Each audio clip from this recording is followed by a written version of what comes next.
नमस्कार, माइंडफिट चैनल में आपका स्वागत है। आज मैं आपको बुद्ध और आनंद की एक बहुत ही लोकप्रिय कहानी सुनाने जा रहा हूँ।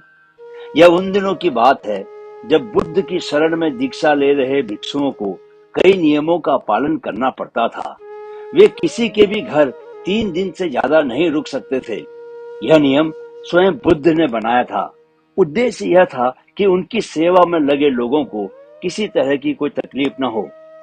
बुद्ध और उनके भिक्षु जब यात्राओं पर निकलते थे तो वे रास्ते में आने वाले गरीब घरों में ही शरण लेते थे। वे इन घरों में अधिकतम 3 दिनों तक रुक सकते थे। 3 दिनों के बाद उन्हें अगली यात्रा पर निकल जाना पड़ता था। एक दिन वे ऐसे ही एक गांव में पहुंचे। बुद्ध और उनके शिष्य अपने रहने के लिए जगह ढूंढ रहे थे। बुद्ध के शिष्य आनंद को एक वेश्या ने अपने घर रहने को आमंत्रित किया। वह बहुत ही खूबसूरत युवती थी। आनंद ने उसे कहा कि वह उसके घर पर रह तो सकता है, पर इसके लिए उसे बुद्ध से अनुमति लेनी होगी। क्या तुम्हें इसके लिए सचमुच अपने गुरु से इजाजत मांगनी होगी? युवती ने पूछा। नहीं, मैं जानता हूँ कि बुद्ध मेरी बात मान जाएंगे, पर उनसे पूछना एक रिवाज है। आनंद बुद्ध के पास पहुंचे। हे बुद्ध, इस गांव में 3 दिनों के विश्राम के दौरान एक स्त्री मुझे अपने घर पर आमंत्रित कर रही है, लेकिन वह स्त्री एक वेश्या है।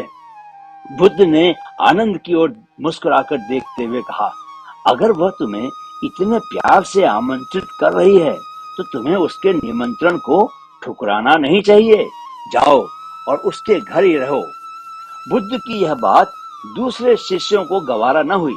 उन्होंने बुद्ध से सवाल पूछा, आप आनंद को एक वेश्या के घर कैसे भेज सकते हैं? यह भिक्षुओं के आचरण के खिलाफ है। बुद्ध ने जवाब दिया, तुम लोगों को 3 दिनों में अब सवाल का जवाब मिल जाएगा। सारे शिष्य चुप हो गए। फिर आनंद अगले 3 दिनों के लिए उस वेश्या के घर रहने चले गए और बाकी के शिष्य आनंद की जासूसी में लग गए और सारी बातें बुद्ध के कान में डालने लगे। बुद्ध शालीन मुस्कान लिए चुप बने रहे।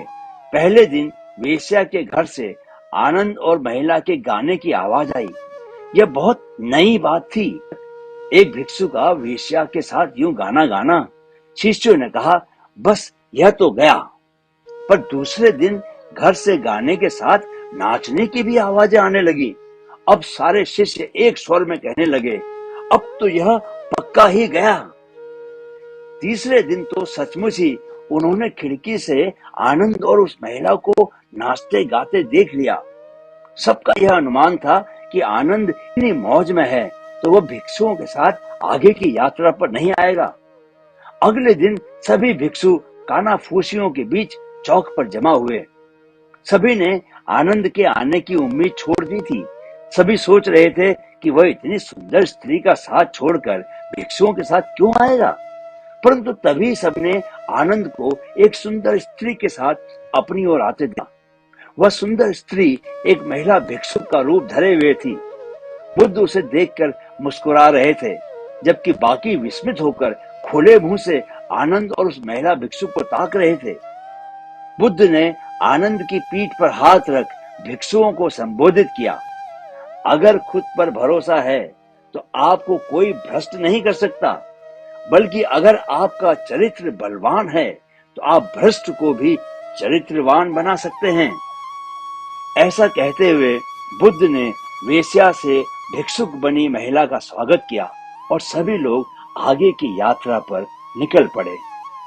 बुद्ध और आनंद की यह कहानी हमें सिखाती है कि अगर हमारी इच्छा शक्ति मजबूत है तो हम किसी भी स्थिति के गुलाम नहीं बनते। यह बहुत मजेदार बात है कि खोट तो हमारे अपने दिल में होता है और शक हम दूसरों पर करते हैं। अपने दिल को साफ रखेंगे तो दुनिया भी हमें साफ नजर आएगी। किसी किताब को कभी उसके कवर से ना आंकिए। इस बात को समझ लें कि हम अगर पारदर्शी जीवन जिएं तो हमें किसी कवर की कभी जरूरत ही नहीं पड़ेगी। वीडियो देखने के लिए बहुत बहुत शुक्रिया।